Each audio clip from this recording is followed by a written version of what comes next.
ధరించి తులసీమాల విభూషితుడై వెలుగొందుతున్న ఆ శ్రీమన్నారాయణ వారిని చూశాడంట.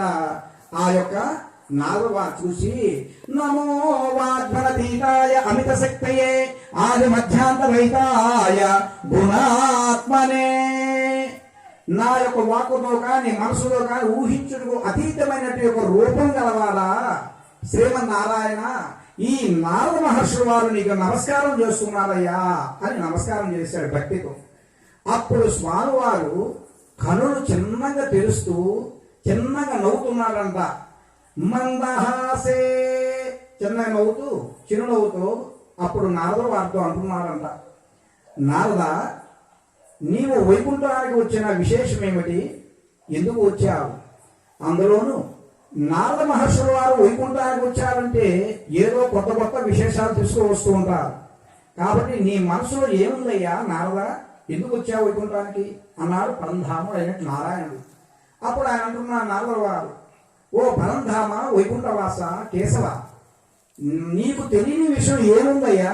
అన్ని విషయాలు తెలుసు, అయినా నా నుంచి చెప్పియాలనే ఒక కుతాహల సంతోషంతో ఉన్నావు లేవు. సరే చెప్తాను స్వామి అని. భూలోకంలో ఎలాగుంది, అందరూ కూడా రకరకాల ఆర్థిక సమస్యలు, మానసిక సమస్యలు, శరీర సమస్యలు ఉంటూ ధార్మికులే భక్తులు జీవితాన్ని గడుపుతూ వాళ్ళు చాలా కష్టాలు పడుతున్నారు స్వామి. వారిని ఉద్ధరించేదానికి ఏమైనా ఉంటే నా యందు ప్రేమతో చెప్పు తండ్రి అని నారద మహర్షి వారి చేతులు జోడిస్తూ దుఃఖముతో వేడుస్తూ స్వామిని వేడుకున్నారంట.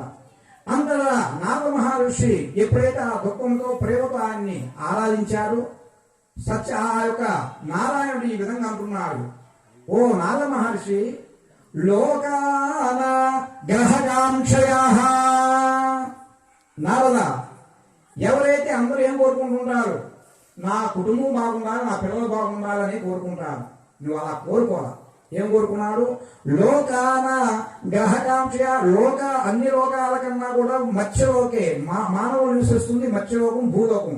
భూలోకంలో ఉన్న యొక్క జనులందరూ కూడా సుఖంగా ఉండాలి స్వామిని కోరుకున్నావే, అది నీలో నాకు నచ్చింది. అందుకోసం ఒక వ్రతం ఉందయ్యా, ఆ వ్రతమే శ్రీ సత్యనారాయణ స్వామి వారి వ్రతము. ఆ వ్రతాన్ని కనుక ఆరాధించినట్లయితే సకల దారిద్ర్యములు, సకల బాధలు అన్ని తొలగిపోయి శుభత్వం కలుగుతుంది అని చెప్పారు. సరే స్వామి అని చెప్పి ఆ వ్రత విధానమును ఏ విధంగా చేయాలి, ఎప్పుడు చేయాలి, ఎప్పుడు ఆరాధించాలి, ఆ విశేషమని కూడా నాకు తెలియపరచు తండ్రి అంటూ నారద మహర్షి వారి అడిగాడంట. అంత శ్రీమన్నారాయణుడు చెబుతున్నాడు, ఓయి, అన్ని వ్రతముల కన్నా కూడా ఈ సత్యదేవుని యొక్క అమోఘమైన ఈప్సతారకమైన ఫలితము ఇచ్చున్నది ఉన్నది. ఈ వ్రతమును ఎప్పుడెప్పుడు చేయాలి అంటే కార్తీక మాసంయాయాం మాఘమాసే, మాఘమాసంతాయాం వైశాఖమాసే. ఈ యొక్క వ్రతాన్ని కార్తీక మాసంలో చేస్తే ఉత్తమం. రెండవ మాసము మాఘమాసంలో మంచిది, లేదా వైశాఖ మాసంలో అయినా ఈ వ్రతాన్ని ఆచరించుకోవచ్చును. అదే కాకుండా నాకు ఇష్టమైన ఏకాదశమ్యాయాం పూర్ణిమ్యాయాం, ఏకాదశి రోజు కూడా ఈ వ్రతాన్ని ఆచరించవచ్చు, లేదా పౌర్ణమి రోజైనా కూడా ఈ వ్రతాన్ని ఆచరించవచ్చు. అది లేని పక్షాన ఇంకెప్పుడు ఆచరించాలి స్వామి అని అడిగినప్పుడు మేషరాశమ్యాయాం మీనరాశమ్యాయాం, ఈ యొక్క సూర్య భగవానుడు మేషరాశి నుంచి మీనరాశి, ఒక రాశి నుంచి ఒక రాశిని మారుతుంది. దాన్నే మాసము అంటారు. నెలకు ఒకసారి మారుతుంటాడు. ఆ మారే యొక్క సందర్భం ఏదైతే ఉందో ఆ సమయాన్ని ఈ వ్రతాన్ని ఆచరించవచ్చు. లేదయ్యా ఇంకెప్పుడు చేయొచ్చు ఈ వ్రతం అంటే ఉత్తరాయణము, దక్షిణాయనము అని మనం పిలువబడుతుంది. అది 6 నెలలు, ఇది 6 నెలలు. అప్పుడైనా ఈ వ్రతాన్ని ఆచరించవచ్చును అని చెప్పారు. లేదు అలాంటి యొక్క తిథులు లేవు, ఇంకెప్పుడు చేయొచ్చు ఈ వ్రతం అంటే ఏదైనా ఒక కార్య నిమిత్తంగా విజయం కావాలని మనం పోయేటప్పుడు కార్యసిద్ధి కొరకు వ్రతం చేయొచ్చు. నిండు దారిద్ర్యంతో తినేదానికి తిండి లేక ఆర్థికమైన సమస్యలతో బాధపడేట్టు ఈ వ్రతాన్ని చేయవచ్చు. సౌభాగ్యం కోరి వ్రతం చేయొచ్చు. సత్సంతానం కలిగి వ్రతం చేయొచ్చు. దాంపత్య సుఖం కోసం, పిల్లల కోసం వ్రతం చేయొచ్చు. సకల అభిష్టములు నెరవేర్పే వ్రతం ఎప్పుడైనా చేయవచ్చు, దానికి సమయం లేదయ్యా అని చెప్పాడు. అన్ని దగ్గర అమోఘమైనట్టు ఏమిటి? పౌర్ణమి, ఏకాదశి కుదన పక్షాన ఏ రోజైనా కూడా ఆపత్కాలంలో ఈ వ్రతం ఆచరించినట్లయితే వారి మనోభిష్టములను కూడా తప్పక నెరవేరుతాయి అని చెప్పారు.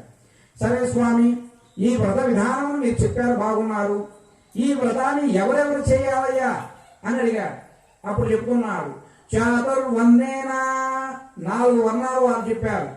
ఎవరయ్యా ఆ 4 వర్ణాలు అని అంటే బ్రాహ్మణ, క్షత్రియ, వర్తక, శూద్ర అని 4 వర్ణాలు పరమాత్మను చేయబడినట్టు అందరూ కూడా చెప్పారు. ఈ 4 వర్ణాలు కూడా భక్తి ప్రభుత్వంతో ఈ వ్రతాన్ని ఆచరించుకోవచ్చును అని చెప్పారు. ఇంకపోతే ఈ యొక్క వ్రతంలో ప్రధానమైనటువంటి స్వామి వారి యొక్క రూపు.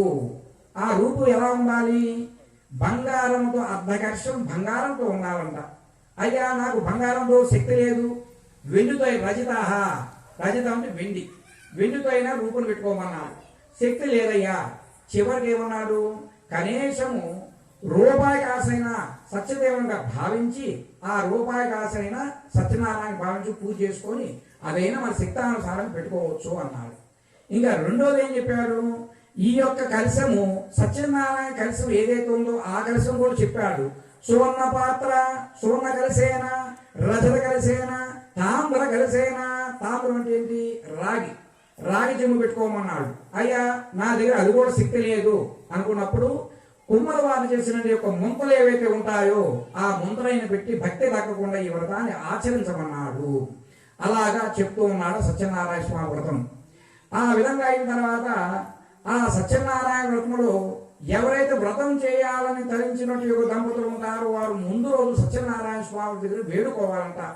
ఓ సత్యనారాయణ స్వామి, నీ వ్రతాన్ని రేపు ఉదయం నేను ఆచరిస్తున్నాను, మాకు ఎలాంటి ఆటంకము లేకుండా సకల కార్యసిద్ధం చేసి మమ్మల్ని అనుగ్రహించు సత్యదేవా అంటే ఆయన అనుజ్ఞ తీసుకొని ఉదయం అంతా కూడా ఒక్కబొద్దుండి రాత్రి కూడా చంద్రుడు ఉదయించిన తర్వాత ఈ వ్రతాన్ని ఆచరించిన వారికి తస్తమానమైన పుణ్య ఫలితం లభ్యం అవుతుంది అని చెప్పారు.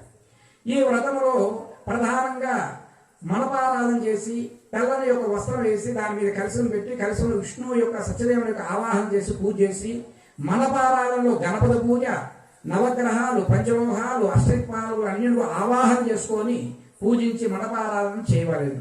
ఈ విధంగా మనపారాధన చేసిన తదనంతరము, పూజ అయిన తదనంతరము స్వామివారికి ఇష్టమైన యొక్క గోధుమ యొక్క నూక ఏవైతే ఉందో ఆ గోధుమ నూక, చక్కెర, జీడిపప్పు, ద్రాక్ష, యాలక్కాయలు, పచ్చకర్పూరం, దాంతో ఆవుని అన్నింటిని కూడా మధువు అన్నింటిని కూడా రంగరించి చేరం పావు తక్కువ కాకుండా సత్యదేవునికి ఆ ప్రసాదాన్ని అనుగ్రహించాలంట.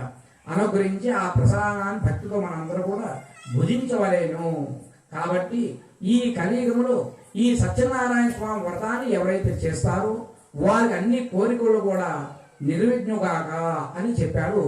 మొదటి అధ్యాయంలో ఏ విధంగా మనం ఎప్పుడు ఆ వ్రతాన్ని ఆచరించాలి, ఆ వ్రతం చేయడం వల్ల ఏమిటి ఫలితము అని విశేషం అంతా కూడా మొదటి కథలో చెప్పబడి ఉంది.